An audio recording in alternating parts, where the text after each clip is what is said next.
Welcome to Friday's 5 Minutes Through the Bible devotional.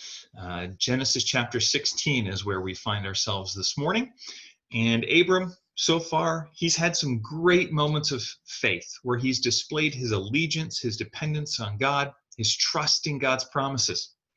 And he's also had moments of great failure, where he has just not surrendered to God's promise or God's timing or God's ways. And this chapter is another one of those low points, perhaps the lowest one.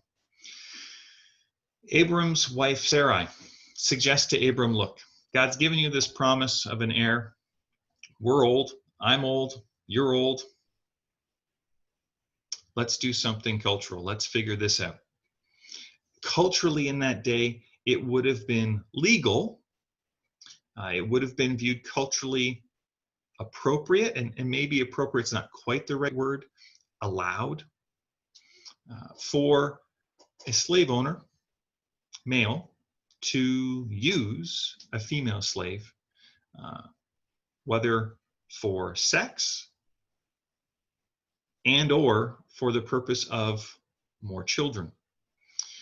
And so here Sarai suggests, Abram, take this Egyptian slave, Hagar, use her. And I use the word use intentionally. They used her. They treated her as property. And this already is suggested as not a good thing in the text because of the word took. Sarah took Hagar. And again, this word took, as it's been used so far in Genesis, is rooted in Eve taking the fruit from the tree of the knowledge of good and evil. Eve, humanity, doing things in our own eyes, doing things our way rather than waiting and receiving God's good gift and the fulfillment of God's promises in God's good timing and good ways. Abram agrees, he takes, and instead of going God's path, creates problems, just like Adam and Eve. Hagar gets pregnant, so it looks like it works. But then she starts treating Sarai with contempt because I got pregnant, you haven't gotten pregnant, and the relationship between the two gets even worse. Sarai gets upset, goes to Abram, look, this servant of yours, she's causing problems. Abram doesn't take responsibility anyway, says, look, you do whatever you want. She's your servant. And Sarai treats Hagar so badly, Hagar just leaves.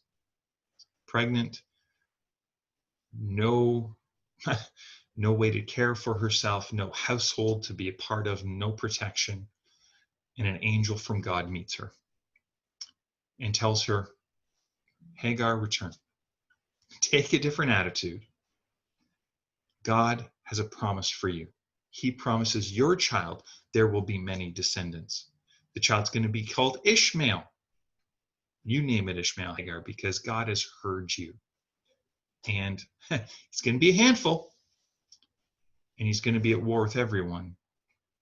But Hagar, listen, trust, obey. And Hagar does. And she gives a name to God here, the God who sees, specifically the God who sees me. She experiences Abram's God in a very personal way. And what seems to be here in a healing way. I can't help but think and go historically again. This isn't biblical, but I've just been reading a couple books lately and how in the American South, the slaves, they experienced the slave owner's God, and yet the faith that came was healing for the community and a vibrancy that is still flourishing today. It's amazing what God can do through people who are willing to listen, no matter what their circumstances may be. Abram and Sarai, they attempt to fulfill God's promises through their own initiative. They took versus received, caused them to use another human being, and again, may have been culturally appropriate, but is not morally right. And as the Bible will show going forward, God's way, it doesn't matter what culture says, God's way is the way to walk and the way to go. So our thought for today, I want to suggest this, if no other thoughts have come to mind. Combine Hagar's description of God, the God who sees me, and Abram and Sarai's actions, where they did things their own way instead of God's way. Is there a way that you are walking that God sees that you haven't really been thinking about up till now? Kind of like Hagar. But you know that's not God's path. Maybe you already see the problems it's causing you, or you've taken a path that is your way, not God's way. You're reaping the problems and you're not sure which way to turn. Walk in God's path. Connect with others. Connect with followers of Jesus who won't judge you and condemn you, but will graciously come along to support you in walking the narrow way that Jesus calls us to. And as you do that, I do pray this blessing over you. May the Lord bless you and keep you. May the Lord make his face to shine upon you. And today, would you know his peace? God bless.